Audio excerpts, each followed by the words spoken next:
Umalingaw-ngaw ang barilan at pagsabog ng granada ng tambangan ng konvoy ng alkalde ng Sheriff Aguac sa Maguindanao del Sur. Nahuli kamang mismong push. Ligtas ang alkalde pero sugatan ng dalawang kasama niya. Habang nakahinto kasi ang minivan na yan sa barangay Poblasyon sa Sheriff Aguac, Maguindanao del Sur kahapon ng umaga. May bumabang dalawang armadong lalaki at pinaputok ng isa ang animoy rocket-propelled grenade. Pinuntirya pala nila ang convoy ni Sheriff Aguac Mayor Dato Ahmad Mitra Ampatuan Sr. Tinamaan ang sinasakyan niyang black SUV. Nakaabante pa ang SUV at nagkahukan. Kalaunan, huminto ang SUV sa isang kalsada at umalingaw-ngaw ang sunod-sunod na putok. Ayon sa pulisya, papauwi na si Mayor Ampatuan ng Tambangan kahapon ng alas 6 ng umaga. Hindi naman nasakta ng alkalde pero tinamaan ng bala sa tiyan ng dalawang kasama niya sa convoy, kabilang ang kanyang security escort.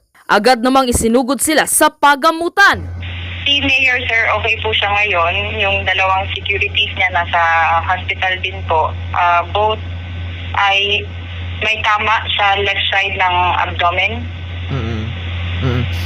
Pero si Mayor, ma'am, may tama din po siya? O yung dalawang security lang po niya? Yung dalawang security po, sir. Okay po. So yung driver po at si Mayor po, wala pong galos, wala pong injury sa kanila?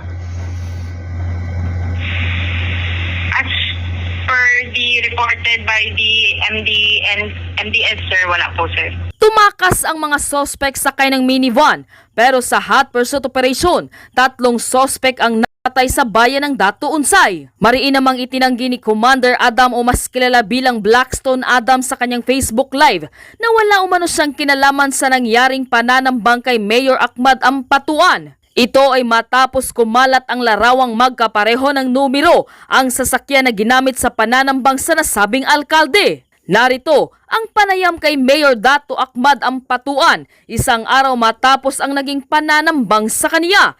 Nagbigay rin ng mensahe ang palasyo at ang Pangulo ukol dito. Narito ang buong detalye. Panuurin, pakinggang mabuti at kayo na ang bahalang umusga. Ngunit bago tayo magpatuloy, huwag kalimutang i-like, share, subscribe, and click the notification bell for more updates and for more upcoming videos. Maraming salamat! Sa kabila po ng paghihimok ng presidente sa BARM na magkaroon ng pagkakaisa, bago pa man ang halalan, nangyari pa rin ang pag-aambush sa alkalde ng Sheriff Aguac. Luckily, nakaligtas po siya. Now, what steps is the national government taking to ensure the safety of all local officials and to address political violence in Mindanao, especially po sa BARM? At ano po ang mensahe ng palasyo pagkatapos po ng pangyayaring ito? Una-una po, kinukundina po ng Pangulo ang nangyaring yan. At dahil sa kanya pong pag-uutos at direktiba, agad-agad din pong kumilos ang DILG, pati po ang PNP.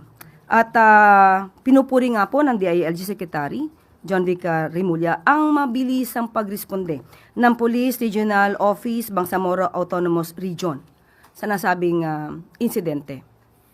Mananatili po na palaluwigin ng DILG at ng pamahalang ito ang peace and order.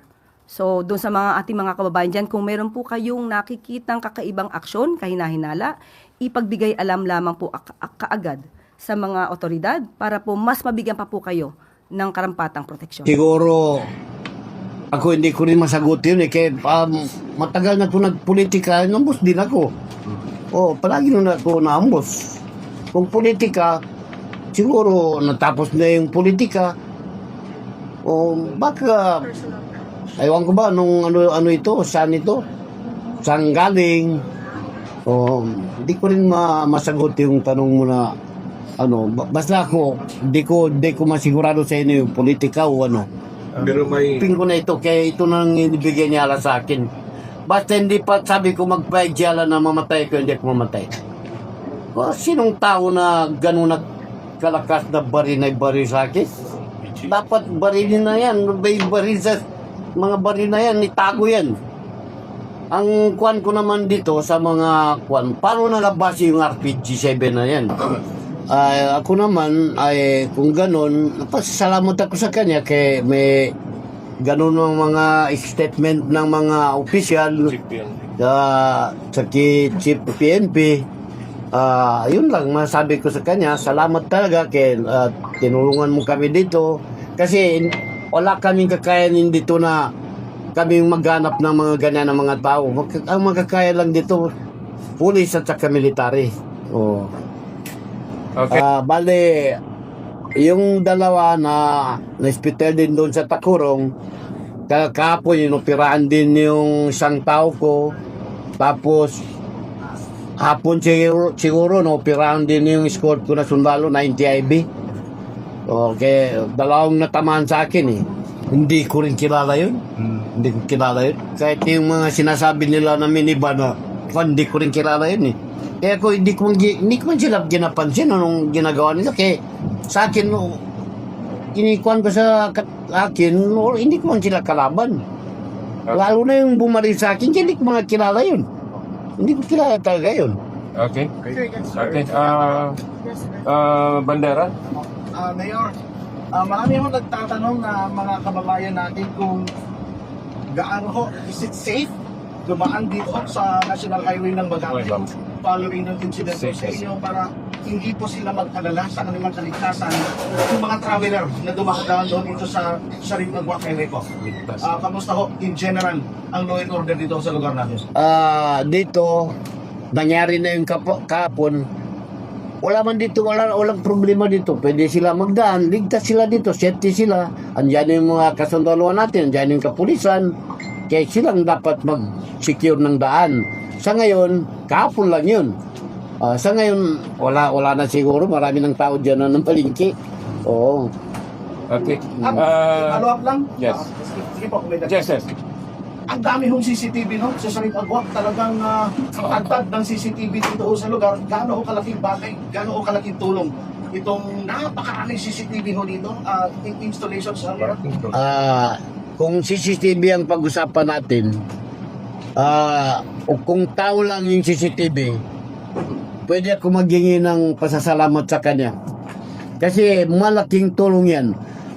Ang CCTV namin, hindi man akong nag-kuhan dyan, nag-monitor kay yung mga kapulisan at saka yung mga In charge. mga intelligent.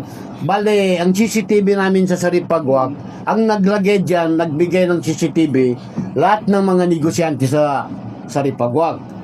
Kung ganyan sa'yo, kung halimbawa may tindahan ka dito, maglagay ka ng dalawa, bale, yung monitor sa akin. Kahit sa Davao ko, o sana ko sa Manila, sa Mika ko, pwede ko matingnan yung lahat ng nangyari dito.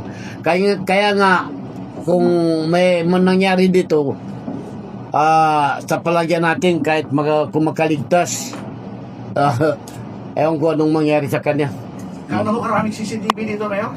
So siguro mga 150, lahat, hanggang dito, hanggang Labo-Labo, hanggang papuntang Mama Sapano. Palengke, tad ng CCTV yan eh. Oh. Okay. So may karagdagan pang darating na CCTV mula sa MPOS. High definition ang mga CCTV na darating at meron ng existing na mga high definition. Okay? Mayor, From- itanong na namin kay Mayor. Mayor, anong impact sa'yo, Fabian? Nabingi ka ba sa lakas? Itong tainga ko, yung 2019, na kuha nito na parang nabutas din eh. Bale, minsan doon ako sa Dapo na paggamot ako. Bale, sabi ng doktor ko, sabi niya, hindi ka pwede magsakyan ng aeroplano, hindi ka pwede pwede ka mag-Manila, Bailan. Kaya nga lahat ng meeting doon, nagtaka sila, bakit hindi ka magpunta doon? Hindi ako talaga pwede magsakyan ng aeroplano. Yes. Ito naman, naulit naman, hindi na ito makarinig.